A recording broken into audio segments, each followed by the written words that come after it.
Hello and God's blessings to you as we begin the season of Lent. And the season of Lent is all about preparing our hearts and looking to what Jesus is going to do for us on Easter. Just like Advent points and prepares our hearts for the coming of Christ on Christmas, Lent prepares our hearts for what Jesus is going to do on Easter. It's a matter of self-reflection. It's a matter of looking truly at who we are, knowing that we are sinners, and looking at what God did for us. It really is a time of forgiveness. Well, today is Ash Wednesday. It's the beginning of Lent. It's that first day of Lent, and it's a time in which we go to church. We get ashes on our forehead in the shape of a cross. We also get it symbolized on a cross on our hearts to understand that we are children of God, forgiven because of what He has done for us. He's redeemed us. Well, so what I like to do is a 7-part series here for the season of Lent, each Wednesday leading up to Easter. I'd like to do a topic of the 7 words that Jesus said upon the cross. And the first one He said is, "Father, forgive them, for they know not what they do." Can you imagine that? Jesus is up on the cross. He's hanging there for no good reason. He didn't do anything wrong. It's just because the people didn't like Him. And yet He's up there looking down at all the people that put Him up there.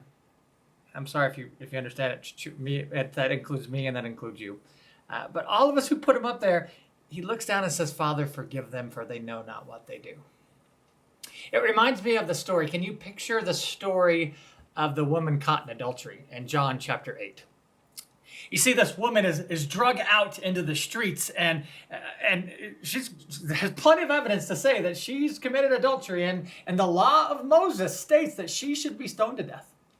And so they bring Jesus out, and they want to kind of see what Jesus is going to do in this situation. Well, Jesus, what are we going to do with this? And can you picture this woman, like she's sitting there, and she sees Jesus bent down, and she's probably sitting there going, "Well, I guess here comes the first stone.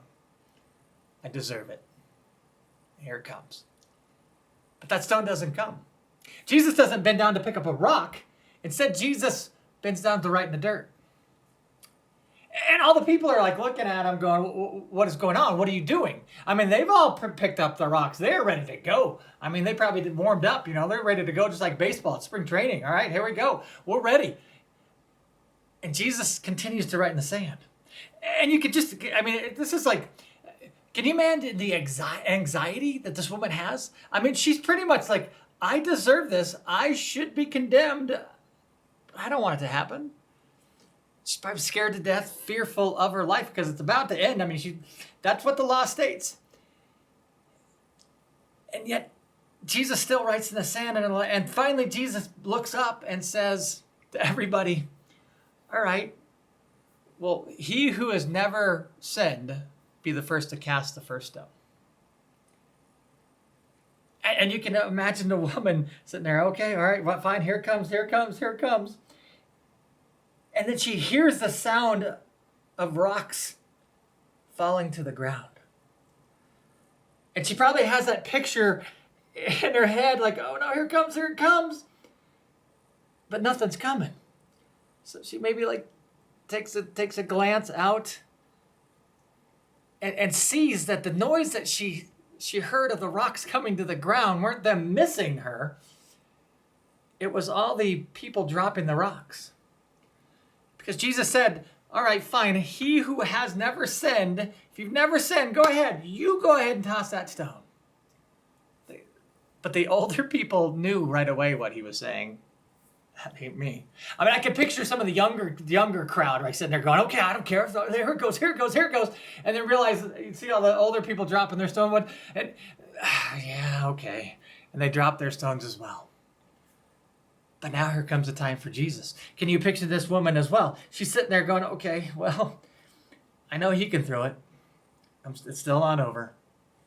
He can certainly throw the stone many times, and I'm done. So here it comes."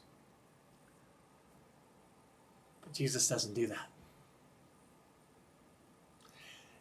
Jesus instead says, "Well, hey, where did everybody go? Did they not condemn you?" And she's like, "No, And Jesus looks at her right there. What a powerful moment that must have been for this young woman.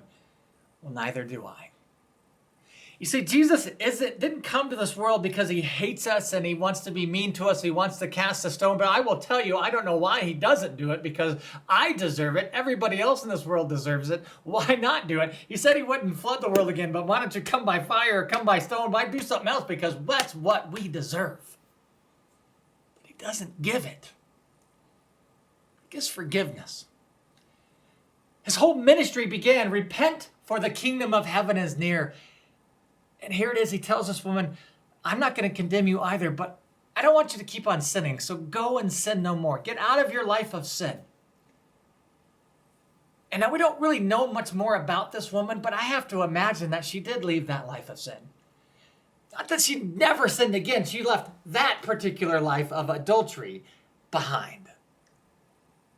Yeah, we're all going to still sin, but she left that one behind, and she understands true forgiveness. And here it is, back to what Jesus said on the cross. He's hanging up there. He says, Father, forgive them, for they now know not what they do. What a true statement that is. We really don't know what we're doing. I pray that we can start understanding. I pray that we can truly prepare our hearts, self-reflect, and repent of the things that we have done, and look to God during this season of Lent. May God's blessings be to you. We'll see you next week.